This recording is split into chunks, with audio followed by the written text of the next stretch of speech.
आदाब, आप सभी का इस्तकबाल है हमारे खास प्रोग्राम हेलो परवाज में और मैं हूं आपके साथ तरन्नुम अली।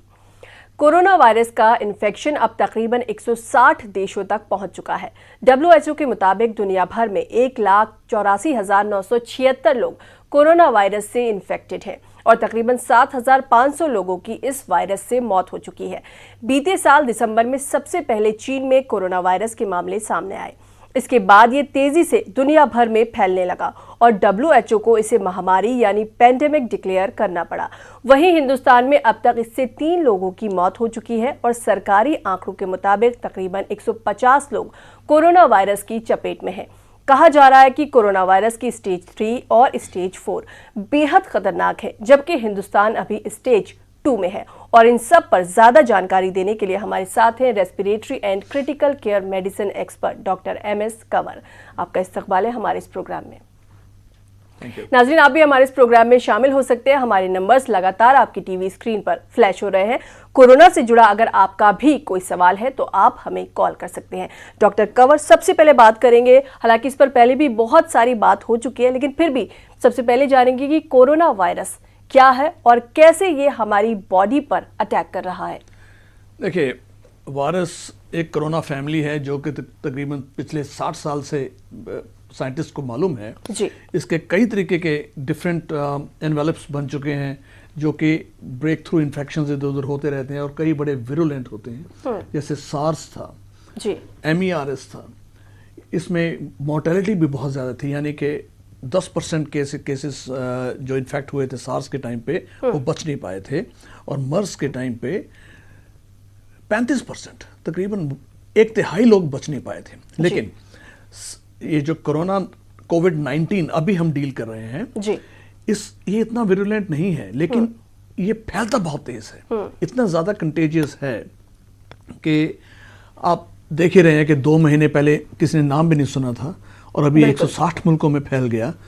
ऑलमोस्ट 2 लाख के करीब पेशेंट्स हो गए हैं दुनिया में जो इन्फेक्टेड हैं इस वक्त, और 8,000 के करीब डेथ्स हो गई हैं। बिल्कुल। ये इतनी तेजी से फैल रहा है, इसीलिए लोगों में इतना खौफ है कि इसके नंबर्स बहुत बढ़ सकते हैं। ये एक वायरस है जो कि शायद कहीं बैट्स से चाइना के वुहान सिटी से शुरू हुआ, खाया लोगों ने, शायद अनकुक्ड था या पार्शली कुक्ड था, कई लोगों ने खाया होगा, उनसे डिजीज बनी और डिजीज जो ह्यूमन टू ह्यूमन ट्रांसमिशन हो गई वो बड़ी जल्दी हो गई और उससे वो एकदम से फैलना शुरू हो गया। बिल्कुल।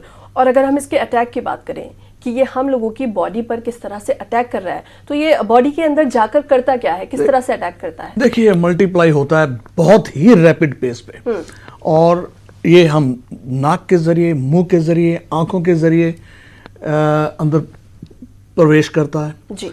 कोई खांस रहा हो, ड्रॉपलेट इन्फेक्शंस 3-4 फीट तक जा सकते हैं, वो डायरेक्टली इनहेल कर सकता है। सरफेसेस हम टच करते हैं, वहाँ से डोर नॉब्स, इवन पर्दे, सोफा, चेयर्स जहाँ बैठे हैं, वहाँ से ये बाय कांटेक्ट ट्रांसमिट हो सकता है। सो अंदर जब ये चला जाता है तो इसके सिम्टम्स फिर शुरू हो जाते हैं जी। और भी बात करेंगे, एक कॉलर हमारे साथ जुड़ गए हैं। हेलो हेलो जी, बताएं क्या सवाल है? जी मैडम, मैं श्रीनगर से बोल रहा हूँ। जी बताएं। मेरा सवाल डॉक्टर साहब से है कि ये कोरोना जो है किन किन चीजों से होता है? जी, मेरा सवाल है मैडम। जी बिल्कुल जी, यही जानना चाहते हैं कि कोरोना जो है ये किन किन चीज़ों से होता है। हालांकि ये वायरस है, ये किसी चीज़ से होता नहीं है। इसको आप जैसे आप कुछ अगर इन्हें बता सकते हैं, कुछ टिप्स दे सकते हैं कि इसका बचाव किस तरह से करना है? देखिए, किसी को खांसी अगर है या कोई लगता है कि तबीयत जिसकी ठीक नहीं है, फिर भी आपको लगता है कि वो ठीक नहीं लग रहा, बीमार दिख रहा है, तो इस सूरत में आजकल जो हालात हैं, जिस तरीके से कोरोना का डर भी है और एक्चुअल में भी कोरोना फैल रहा है दुनिया भर में, उस वक्त आप उनसे डिस्टेंस रखिए। कम से कम 3-4 फीट का डिस्टेंस रखिए, 2 गज का, 6 फीट का डिस्टेंस भी कहा जा रहा है। लेकिन कांटेक्ट से भी तो होगा, तो उससे आपको हर जगह सर्फेसेस पे जहां भी आप कहीं हाथ लगा रहे हैं उसको आप बार बार मुंह पे मत ले जाइए, नाक, मुंह, आंखों पे मत ले जाइए, और बार बार हाथ धोते रहें। हर घंटे आधे घंटे में आप अच्छी तरह से 15-20 सेकंड सोप से, पानी से अच्छी तरह झाग बना के साफ करिए। अगर आपके पास हैंड सैनिटाइजर्स हैं तो थोड़ा सा वो भी यूज कर सकते हैं, उससे भी आपकी ये जो डिसइंफेक्शन हो जाती है, वायरस मर जाता है। जी, इसके लिए कहा जा रहा है कि आप इससे बचने के लिए मास्क लगाएं। तो मास्क लगाना कितना जरूरी है, क्योंकि ये भी साथ ही साथ कहा जा रहा है कि जो लोग इससे इफेक्टेड हैं वो लोग मास्क लगाएं तो ज्यादा बेहतर है, जिन लोगों को कुछ नहीं है वो मास्क ना लगाएं। देखिए, जो लोग मास्क इस्तेमाल करेंगे वो कम से कम दूसरों को इन्फेक्शन देने से बच जाएंगे, क्योंकि जो बैक्टीरिया, जो वायरस है वो आपके मास्क के अंदर ही जमा होता चला जाएगा। थोड़ा बहुत साइड से निकल सकता है, लेकिन वो जो मिलियंस और बिलियंस की तादाद में ऐसे स्प्रेड होता है और वो नहीं कर पाएगा वो इंसान। लेकिन जहां तक दूसरे लोगों का सवाल है, अगर किसी ऐसी एनवायरनमेंट में वो हैं जहां के लोग कोई खांसी वांसी कर रहे हैं, तो आपको क्या मालूम कि वो किस वजह से खांसी हो रही है। वो इनेकोसा इन्फेक्शन भी हो सकता है, टॉन्सिल से हो सकता है, थोड़ा बहुत आम फ्लू हो सकता है, लेकिन आपको तो नहीं मालूम क्यों क्या है। तो इसलिए बेहतर है ऐसी सिचुएशन में, अगर आप किसी क्लोज्ड एनवायरनमेंट में अगर आप हैं, ट्रैवल कर रहे हैं, तो अगर मास्क लगाते हैं तो उसमें कोई बुराई नहीं है, बल्कि सेफ्टी में कुछ फायदा ही होगा। जी, अच्छा, अभी जिस तरह से मास्क की डिमांड बहुत ज़्यादा बढ़ गई है, तो मार्केट में मास्क नहीं है, लोगों को नहीं मिल रहे हैं, सैनिटाइजर्स नहीं मिल रहे हैं, तो अगर किसी को सैनिटाइजर नहीं मिल रहा है या मास्क नहीं मिल रहा है, तो क्या इन सब के बिना भी बचाव हो सकता है, बच सकते हैं? देखिए, जहां मास्क यूज करने की हम एडवाइस दे रहे हैं, वहां पे अगर आप रुमाल को भी नाक और मुंह के ऊपर बांध लें, या लेडीज जो चुन्नी होती है उसको यूज कर सकती हैं, साड़ी के पल्लू को यूज कर सकती हैं, आप तो अपना मुंह किसी चीज से कवर कर उससे भी आप इन्फेक्शन देने से और इन्फेक्शन कैच करने से काफी हद तक बच सकते हैं। जी, और भी बात करेंगे। कॉलर हमारे साथ जुड़ गए हैं। हेलो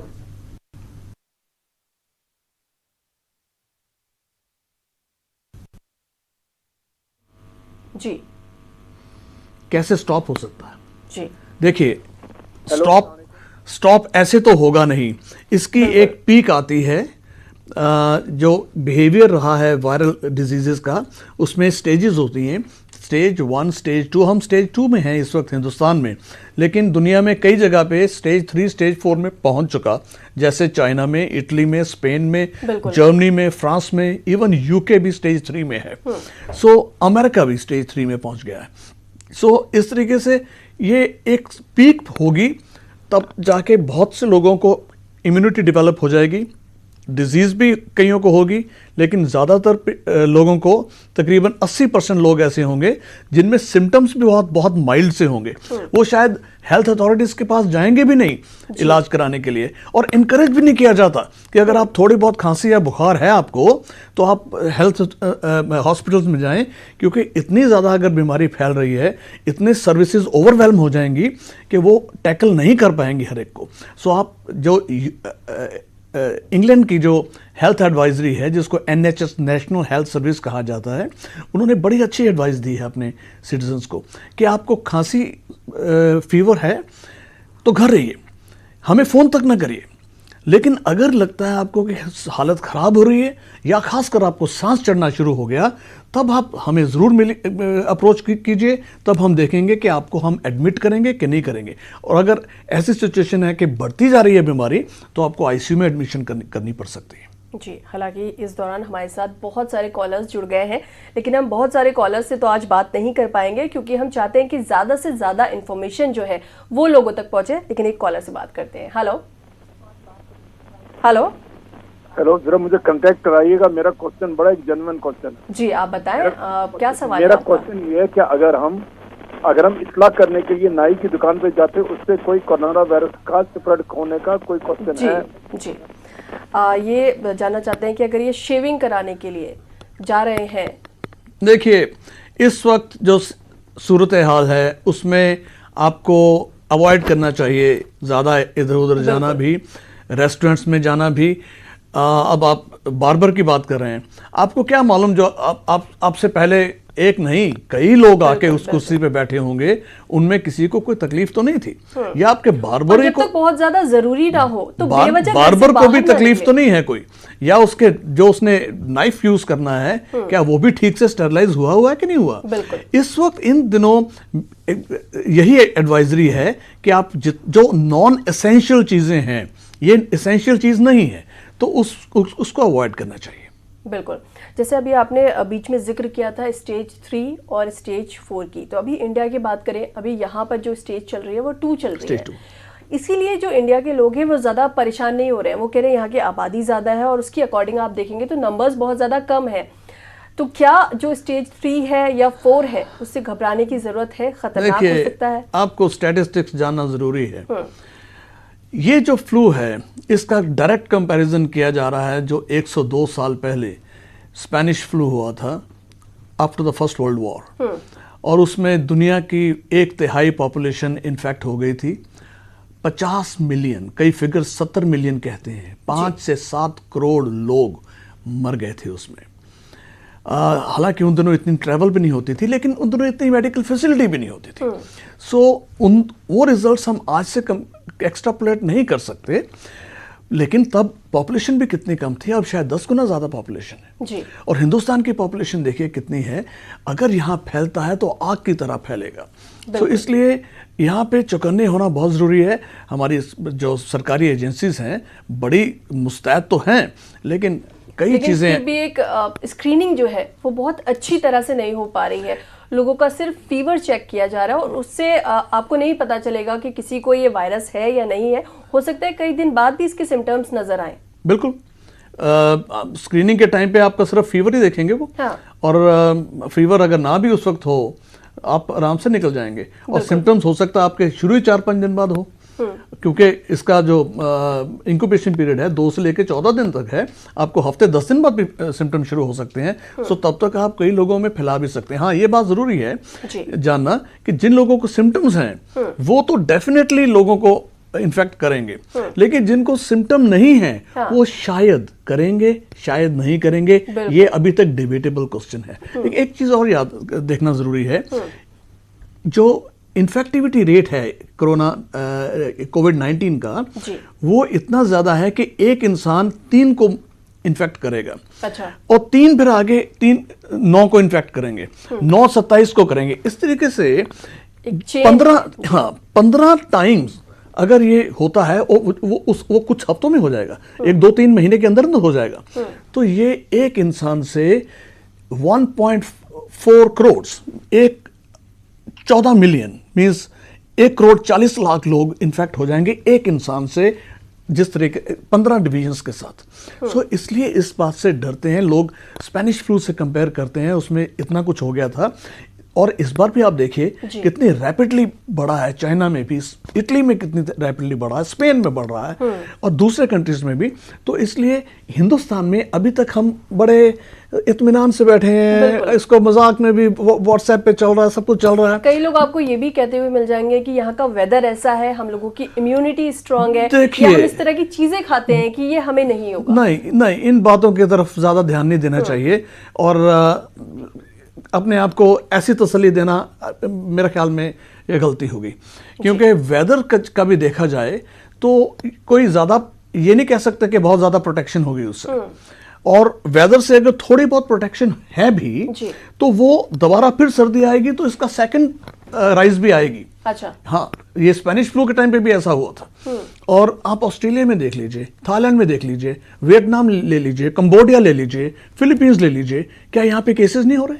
वहां पे तो वेदर गर्म है जी। तो इसलिए ये चीज सोचना कि यहाँ पे नॉर्थ इंडिया में, अब साउथ इंडिया में तो, अब केरला में कौन सा सर्दी है, लेकिन वहां भी तो केसेस हो ही रहे हैं जी। सो और जो बाहर का टेम्परेचर है उसकी बात अलग है। जब हम अंदर होते हैं रूम्स में, एसीज में होते हैं, कारों में भी एसीज में ट्रैवल कर रहे हैं, तो हम तो एक दूसरे को इन्फेक्शन दे सकते हैं। इन्फेक्शन तो कफ से निकलना है, इन्फेक्ट कर दिया अंदर की सर्विसेज, वहाँ जो भी टच करेगा वहाँ पे इन्फेक्शन बढ़ता चला जाएगा। सो इसलिए वेदर का रोल हो सकता है, प्रॉबेबली, वी होप सो, लेकिन अगर ये सोचें कि गर्मी आ जाएगी, ये वायरस खत्म हो जाएगा, ऐसा सोचना नहीं चाहिए जी।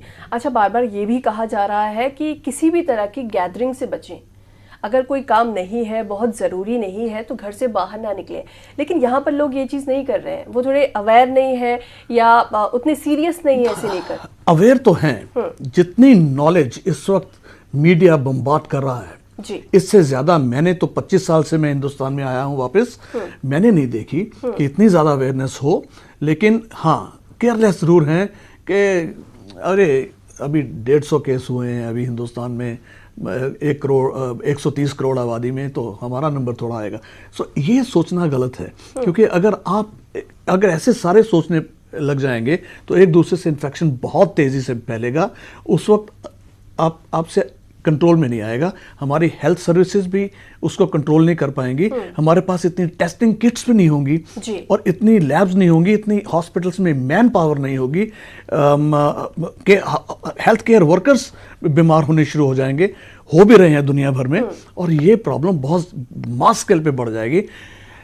मैं एग्जांपल देता हूँ, इवन मक्का में अजान के टाइम पे बिल्कुल ये बताया जाता है कि आप नमाजी सारे मस्जिद की तरफ आएं और इकट्ठे होकर नमाज पढ़ें जी। लेकिन आजकल कुछ दिनों से ये चीज़ नहीं लिखी जा रही है, ये चीज़ नहीं बोली जा रही है कि आप इकट्ठे होकर नमाज पढ़ें। इसका मतलब अगर वो लोग इतने अवेयर हैं जो कि अल्लाह का घर समझा जाता है, तो मैं सोचता हूँ कि हिंदुस्तान में भी हम लोगों को इस चीज़ से ख्याल रखना चाहिए कि जब तक ये प्रकोप का डिक्लाइन नहीं हो जाती और हम लोग सेफ नहीं समझते अपने आप को, तब तक अपने घर में भी तो आप नमाज पढ़ सकते हैं। बिल्कुल, किसी भी तरह की जो गैदरिंग है उससे खासकर इन दिनों हमें बचना चाहिए। हम तो छोटी गैदरिंग्स में भी कैंसिल कर दिए हैं। बिल्कुल, बात करेंगे इसके बारे में। एक कॉलर हमारे साथ जुड़ गई है, सवाल लेते हैं। हेलो हेलो हेलो जी, बताएं क्या सवाल है? जी, मेरा सवाल ये है कि जो ये रेगुलर हाउस होल्ड में जो बेड शीट्स होते हैं, यूटेंसिल्स होते हैं, हम इनको रेगुलर इंटरवल्स पे शीट्स चेंज करते हैं, या बेडिंग जो भी शीट्स होते हैं, बाकी चीजें होती है हाउस होल्ड, हम उनको चेंज करते रहते हैं आफ्टर रेगुलर इंटरवल।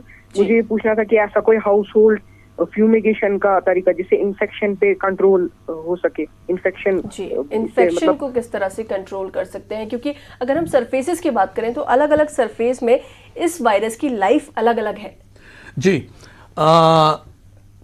कई सरफेसेस में खासकर जो फैब्रिक्स हैं उस पे लाइफ एक्चुअली वायरस की कम है। हार्ड सरफेसेस पे लाइफ वायरस की ज्यादा है। अच्छा। कुछ दिन तक भी है, 2, 3, 4 दिन तक भी वायरस अलाइव रह सकता है। कई सरफेस ऐसे जी, कई सरफेसेस, वुडन, स्टील, ग्लास जी। आपका सवाल यह है कि अगर घर में कंट्रोल कैसे है तो देखिए, नॉर्मली आपको कुछ करने की जरूरत नहीं है अनलेस कि आपके घर में कोई पेशेंट डायग्नोज हो गया।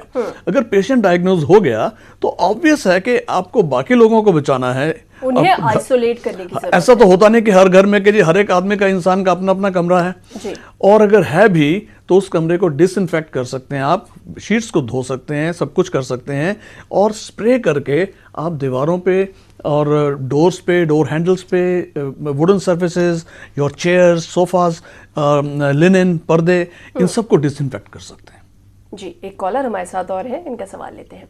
हेलो हेलो हेलो जी, बताएं क्या सवाल है? जी, ये मेरा सवाल था कि स्पेशली कोरोना वायरस के लिए कौन सा स्पेशली मास्क जो इंडिया में अवेलेबल नहीं है, कौन सा वो यूज स्पेशली जो इंडिया में अवेलेबल नहीं है फॉर कोरोना वायरस, तो कौन सा भी जो रेगुलर ये मास्क के बारे में बात जानना चाहते हैं? देखिए, मास्क की इस वक्त शॉर्टेज चल रही है जैसे पहले बताया गया। लेकिन ये जानना चाहती हैं कोई खास मास्क है जिसमें काम करेगा या हर तरह के मास्क? देखिए, N95 मास्क ज्यादा प्रोटेक्टिव होता है, उसमें मल्टी लेयर्स होती हैं, लेकिन आप कॉमन सर्जिकल मास्क भी इस्तेमाल करें अगर, तो उससे भी 80-85% प्रोटेक्शन होती है। N95 में इसलिए कहा जाता है, उसमें 95% प्रोटेक्शन गिनी जाती है, प्रोवाइडेड कि आपने उसको ठीक से लगाया है। अगर ढीला ढाला लगाया है, इधर से हवा जा रही है, इधर से हवा जा रही है, तो आपको N95 भी उतनी प्रोटेक्शन नहीं देगा जी। अच्छा, इसमें कहा जा रहा है कि ब्लड ग्रुप का भी कुछ रोल है, तो क्या कुछ ऐसा है? जी हाँ, ये नई खबर ही है कि O पॉजिटिव जो हैं, हाँ। वो शायद उनमें ये डिजीज कम अटैक करेगी, उनमें चांसेस कम है। जी हाँ, जो A पॉजिटिव हैं उनमें शायद ये डिजीज ज्यादा अटैक करेगी। अभी तक की जो आंकड़े आए हैं उसके मुताबिक यही एक चीज़ सामने निकल के आई है। जी। अच्छा, इम्यून सिस्टम की बात करें तो ये कहा जा रहा है जिन लोगों का इम्यून सिस्टम थोड़ा कमज़ोर है या ज़्यादा उम्र के लोग हैं, कुछ बीमारी है उन्हें किसी तरह की, तो वो उन्हें ज़्यादा खतरा है। देखिए, जितनी भी कम्युनिकेबल डिजीजेज होती हैं या बैक्टीरियल इन्फेक्शन भी ले लो आप, और ख़ासकर इस तरह का वायरल इन्फेक्शन, जो 60-70 साल की उम्र से ज़्यादा के लोग हैं और जिनको डायबिटीज़ है, जिनको कोई कीमोथेरेपी मिल रही है, जिनके कोई ट्रांसप्लांट हुए हैं, या और किसी मिलिग्नेंसीज की वजह से उनकी इम्यूनिटी वैसे ही कम हो चुकी हुई है, कीमोथेरेपी नहीं भी मिल रही, रेडियोथेरेपी नहीं भी मिल रही, ऐसे केसेस में डिजीज़ का बहुत तेज़ी से कैच करना और बढ़ जाना और ज़्यादा सीरियस अटैक करना, ये इट इज़ क्वाइट लाइकली। ऐसा देखा गया है कि ऐसे लोगों में मोर्टेलिटी रिस्क भी 8% से लेके 20% तक है। अच्छा। जबकि दूसरे लोगों में, in young individuals, the risk is probably less about 0.1%, 0.1% और 2%, 0.2% फॉर डेथ। लेकिन जब टोटल फिगर्स आप सारे को जब मिला लेते हो तो तकरीबन 2% के करीब मोर्टेलिटी फिगर है इस बीमारी में। बच्चों की भी बात करें तो बच्चों में शायद बच्चों को समझाना बहुत मुश्किल है, उनको समझाने का क्या तरीका, लेकिन फॉर सम रीजन बच्चों में देखा गया है कि 2.7 टाइम्स ये डिजीज कम है। अच्छा। कम है एज कंपेयर टू एडल्ट्स। एक चीज और बताना चाहता हूं मैं, ये नहीं सोचें एडल्ट्स के हम जो कि ओल्ड एज में नहीं आते कि हम तो सेफ ही हैं, ऐसा नहीं है। क्योंकि फ्रांस की जो लेटेस्ट फिगर्स आई हैं, उन्होंने कहा है कि जो हॉस्पिटल एडमिशंस हैं 60 साल से कम की भी उतनी हैं जितनी 60 साल के ऊपर की हैं। अच्छा। और दूसरी बात है कि 60 साल के से कम के लोग भी तो दुनिया में ज्यादा हैं, लेकिन उस कहने का मतलब यह है कि 60 साल से कम के लोग भी काफी ज्यादा फ्रांस में हॉस्पिटलाइज हुए हैं। जी। अच्छा, जैसे बात करें आइसोलेट होने की, तो आपने भी कई सारे केसेस देखे होंगे। पता नहीं क्यों इंडिया में ऐसा है कि लोग आइसोलेट होने से घबरा रहे हैं, उनको एडमिट किया जा रहा है, आइसोलेट किया जा रहा है और वो वहां से भाग जा रहे हैं। तो आपको नहीं लगता कि जब हम इंडिया की बात करते हैं तो यहाँ पर छोटी छोटी बातों में लोग देशभक्ति दिखाते हैं, असल में जो वक्त है देशभक्ति दिखाने का वो यही वक्त है। 2 रीजन मैं समझता हूँ इसके। जी। एक तो ये कि वो इसको अभी स्टिग्मा समझ रहे हैं। जी बिल्कुल। दूसरी चीज ये है कि अपने कंफर्ट जोन से बाहर निकल गए, अपने घर की जो कंफर्ट्स हैं उससे निकल के आइसोलेशन में क्या मिलेगा, कैसे रहने को मिलेगा, लोग डर रहे हैं, लेकिन कैसे रहने को मिलेगा, किन लोगों के साथ कांटेक्ट करना पड़ जाएगा, और अगर हम नहीं भी अगर है बीमारी होनी तो किसी दूर से कैच ना कर लें, ये सारे डर हैं लोगों में।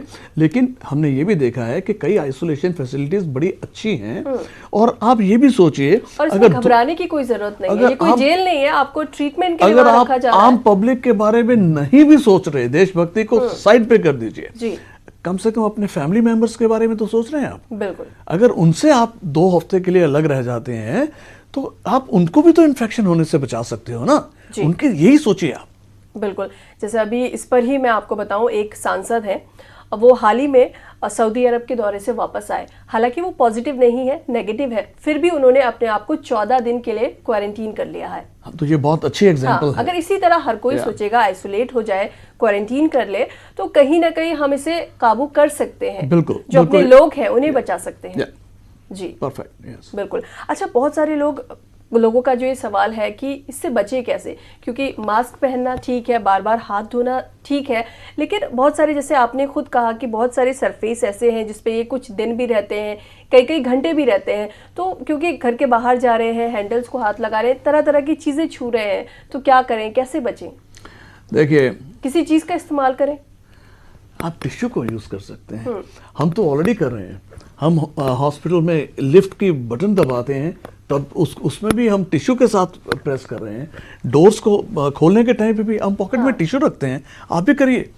शायद इन्हीं वजहों से टिश्यूज की दुनिया भर में, यूरोप में और इवन अमेरिका में इतनी कमी हो गई है, क्योंकि लोग इस चीज़ को समझते हैं कि हमने डायरेक्टली हाथ नहीं लगाना है। जी। अच्छा, आपने कई ऐसी न्यूज़ भी सुनी होगी कि इंडिया में लोग कह रहे हैं जो काऊ डंग है या काऊ यूरिन है वो भी इससे कहीं ना कहीं बचाएगा, तो साइंस इसके बारे में क्या कहता है? साइंस ने कहीं इसको अगेन प्रूव किया है? I will say it is rubbish.